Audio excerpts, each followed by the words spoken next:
like to end without officially saying thanks to everyone, the nurses, all our attendings, obviously, the administrative staff, and also the patients who made our experience here tremendous. These gifts are a little bit of gag gifts, and we hope they're taken in good spirits.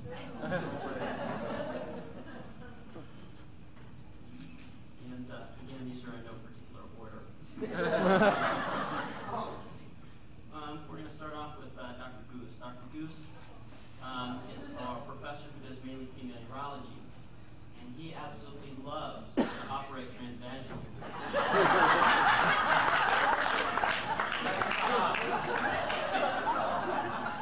The biggest problem with this is just because of the particular anatomy, it's a difficult place to visualize. Dr. Goose often operates with loops, but the lighting in those areas is not too good. The OR lights aren't good, and the headlights it's just not practical. So we wanted to make sure that from here on out, Dr. Goose had adequate visualization. So we got him this special headlight. This thing clips onto your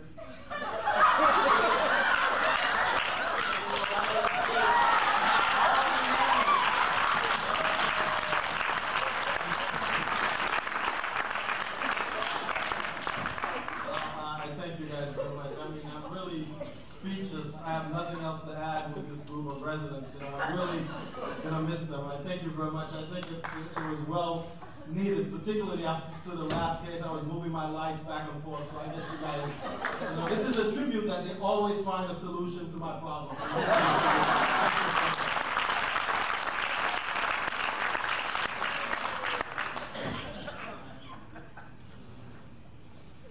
Again, thank you, Dr. Goose, for all your teaching.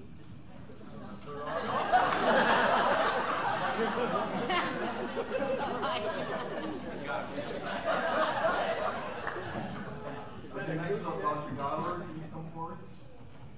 Dr. Geiler has been a tremendous addition to our faculty. A little bit of a busybody, however. Even last, Thursday, we were doing a cystectomy, and towards the end of the case, he was absolutely beside himself because he could not find his backpack. Everyone's familiar with Dr. Geiler's backpack. So we got him what we thought would be an appropriate gift, so he would not lose his backpack anymore. This apparatus conveniently clips onto your belt loop.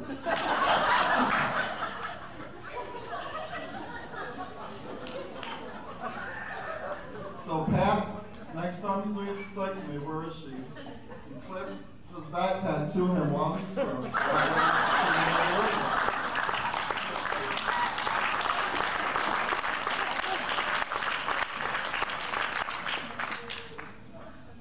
Okay, Dr. Cava, it's your turn. Dr. Cava, I'm sure for him, it was a little bit strange coming to Jackson, a public hospital, really busy. He's coming from cushy Coral Springs. He's got all these residents to deal with, he has no idea what our capabilities are, and he's thrown into the middle of this, madhouse that's Jackson. And, so we're sure he had lots of headaches and cramped his stomachs and butterflies in his stomach. Being around Jackson, operating with us late at night, being woken up for priapisms and all sorts of things. So we got him the Jack Attack Survival Pack. We're finally here, a bottle of aspirin and some Prevacid, which is very helpful.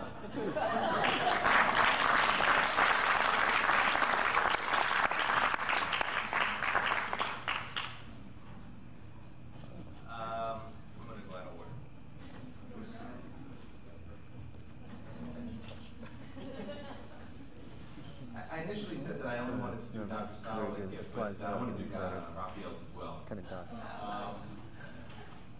Dr. Casalves and Dr. Lavey were nice enough to come tonight, and I appreciate the department offering the invitation to come. Those of you who have operated with Raphael know that he's a stickler for details, and he's also a stickler for trying to nail me. Justifiable. But if you've operated with him, you know that he stands on a special mat. Some sort of polymer that helps his baby feet. I've gotten so sick of listening to him ask for his special mat. I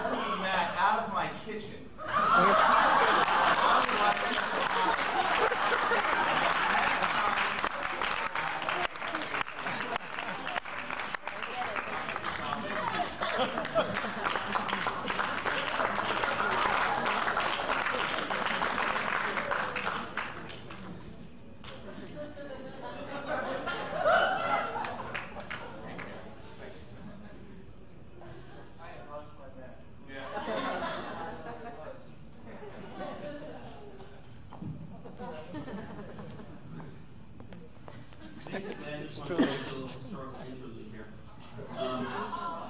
Briefly, now maybe you realize that urology and magic goes way back, basically back to the medieval times when Merlin had a testicular mass. The surgeons at the time were very worried about this mass, and they took it out, and they took it to ye old pathologist, and dropped it off on his desk. At the time, the pathologist was busy worrying about something else. King Arthur had a court jester that passed away, and he was very upset about that, and asked the pathologist to find out why the jester died. So the pathologist was sitting there scratching his head when they brought Merlin's testicle to him. And he asked himself, I wonder why this court jester died. And he heard this voice, and the booming voice says, there's a blood clot in his lungs. The pathologist really wasn't sure what to do, but he did the autopsy, and sure enough, he found blood clot in the lungs. It's pretty amazing. Well, I don't know what happened with that. So go back and work on Merlin's testicle. So he goes back, and he in his pathology area there, and can't find his notes. So he thinks to himself, where are my notes? And he hears this booming voice that says, top drawer on the right. Goes there, sure enough, top drawer on the right. Not really sure what's going on, but he picks up the testicle, and it's a big mass, you know, I wonder how much this weighs. And he realizes, and he hears a voice coming from the testicle. The testicle says 8 pounds. Weighs the testicle, sure enough, it's 8 pounds. And he thinks to himself, I can't bring myself to slice up this testicle and look at it. I mean, this is amazing. Grab this testicle, you ask it a question, and it gives you the answer. Well, that's kind of how urology and magic have been related. And this has really been passed on through the generations, and it's really the origin of this, which is the magic 8-ball. Now, this is a special magic 8-ball because, like Merlin's testicle, you know, you ask it a question, you shake it, it gives you an answer. But this one answers something that we call labbyisms. And Dr. Labby is very famous. He's our resident pediatric urologist and magician. And usually when he has something to say, he has really just maybe a single phrase that sort of sums everything up. And this magic 8-ball, like I said, answers questions with his labbyisms. And I thought I'd ask him a few things tonight to see what he answers. So I guess we'll ask the first question. Let's give it a good shake here. And the question is how do you feel about Josh finishing his residency? The Labby Magic 8-ball says, that's egregious. So I'll ask another question here about Marvin. Let's see. How is it that Marvin's going to succeed in private practice? Labby Magic 8-ball says he's got to move the meat. Alright, well, I'm not sure. I'm kind of nervous about this because I'm going to ask a question about myself and see what it has to say. How is it that Jeff finished his residency? The Labby Magic 8-ball says, even a blind squirrel sometimes finds a nut.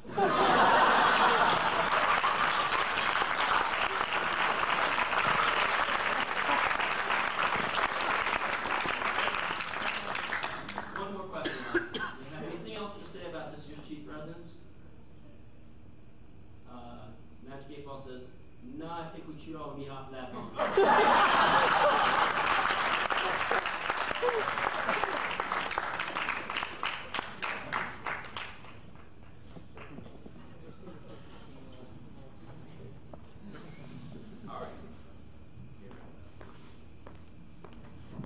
Okay, Gaetano, it's your turn. No one can else. Everybody has done surgery with Gaetano. Our nurses, our nurses, residents, everything. What is the one thing he calls for when he's in trouble? Mother. Well, as you know, you can't call out long distance from Jackson. However, Gaetano, if you'd come up, we got you some very appropriate gifts. You special two-way radio. One for you and one for your mom.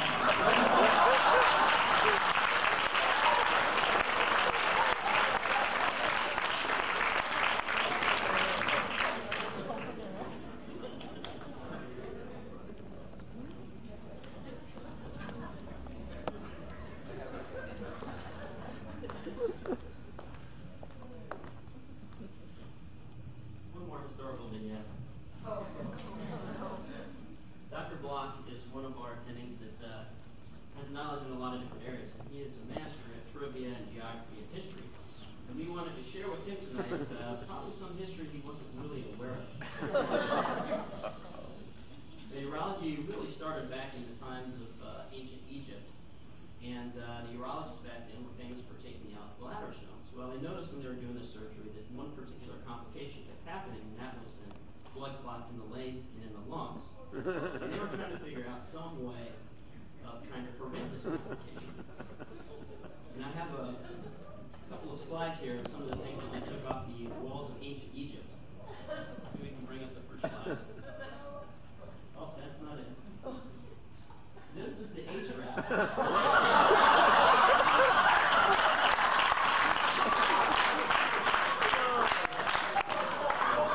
They didn't quite have the hang of it because they wrapped the whole damn body back. Anyway, the ace wraps didn't really stay on. I mean, the surgeons would go and they would visit the patient the day after, and all the ace wraps would unravel on the floor. They thought maybe this is because of a physical property called creep that Dr. Block reminds us of all the time, and things sort of just loosen up. So what they did is they took some sticky cloth that's kind of like cloth tape, and they, hold on, they sort of made this crisscrossing pattern across the ace wraps. Well, the problem was, the next day, the surgeons went up to see the patient. Sure enough, the ace wraps are all over the floor again. Trying to figure out why the ace wraps falling off. And the next slide shows a great depiction off of some of the pyramid walls. Go ahead to the next slide. Of the nurses looking at this new technology, being incredibly confused by this. So they kept taking all the ace wraps off, despite the tape and everything else. So the surgeons were scratching their head trying to figure out what's the best way to prevent the nurses from taking the ace wraps off. And that was, on the next slide, this is what they did. In hieroglyphics, they were all over ace wraps. Do not touch.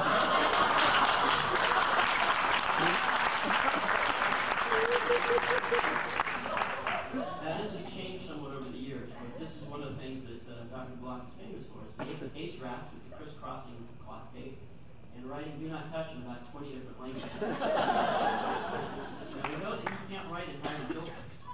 One, because it's probably one of the few languages he doesn't know, and two, it's kind of a complicated language. So we got him is some stickers that he can just paste on that says "do not touch."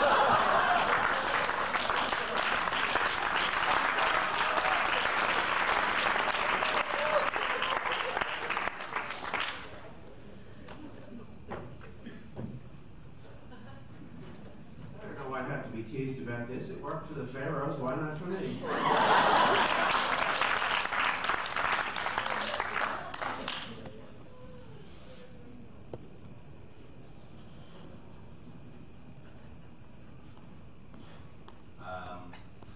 Couldn't figure out really what to get Dr. Soloway.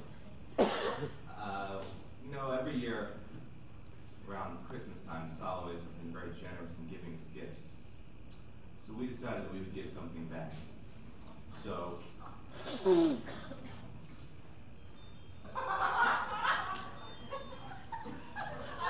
got a box of pears. The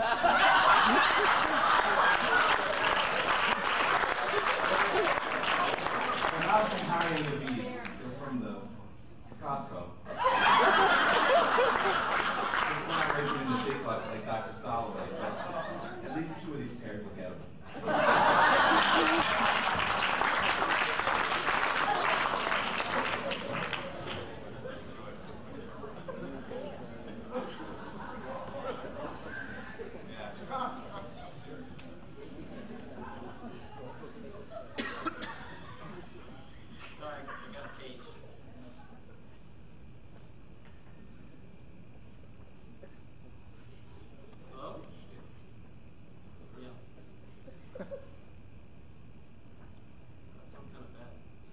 Do me a favor, if you can page Dr. Marvin Young, he's on call.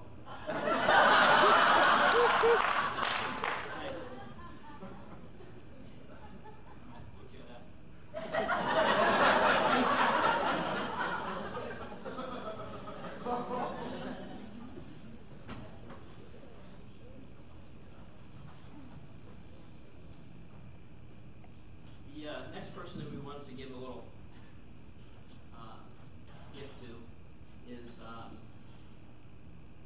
on the faculty for a while, and has, I think, all the chief residents have agreed from the day that we set foot into the OR with him, he went way out of his way to not only allow us to perform procedures, but also to teach us the right way, to be patient, and to do the right thing.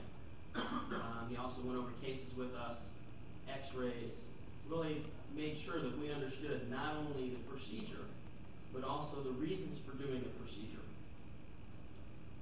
One of the other things that he also did pretty routinely is on rounds, review the plans for the patients and really how to treat them and how to follow them up. To make sure that your surgery was followed by good post-operative care. And we'd like Dr. Levely to come up.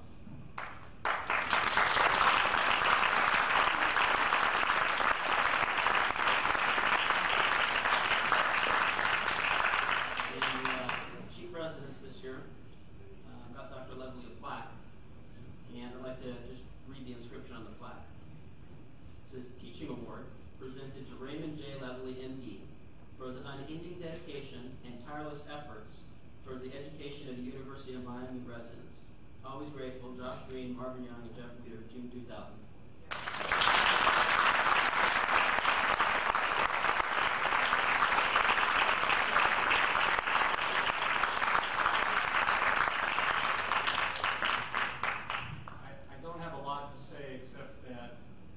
This is a milestone in my career, if you will. I started here in 1995, and these were the first group of residents that I actually had the opportunity to work with. I feel very deeply involved with them from day one, so it's an honor to be honored by them, so thank you very much.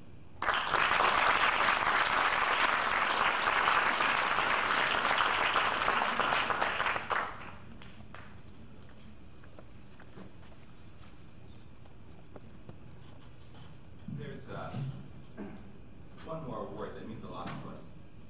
And I'm not a very serious person most of the time, but I'm very serious about this. I'd like Dr. Lynn to come up, please.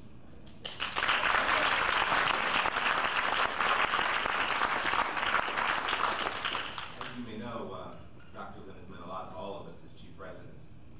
He is an outstanding physician as well as an individual, and we felt he deserved to be honored tonight, so we got him a plaque as well. It reads as follows. Presented to Charles Lynn, M.D. His unyielding support, his integrity, and his unique perspective on life. His teaching extends far beyond the field of urology. He has enriched our lives, and we are better for having known him. Thank you, and signed by the three of us.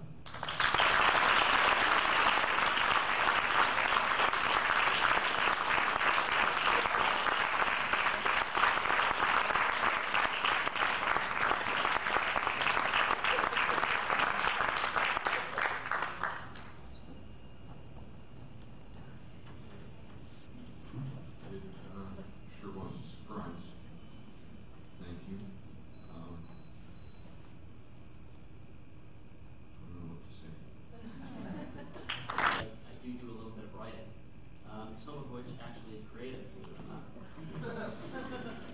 And I wrote this actually several years ago, but it's something that I sort of wanted to present to the department and hopefully maybe hang up in a place just to remind you what your real role is as a urology resident. And I'm just going to go ahead and read what I've written here. It's called the urologist job description. You keep your pipes clear and clean to help maintain your water stream. By tending to your hoses and your by tending to your filters and your hoses and making sure your reservoir disposes. And if your faucet starts to leak, or if your pressure is suddenly weak, or if your tap spills something odd, you should call the plumbing squad. In essence, our job is to roto-rooter, rarely spay, but often neuter. Nuts and bolts we also do, calling us when they don't screw.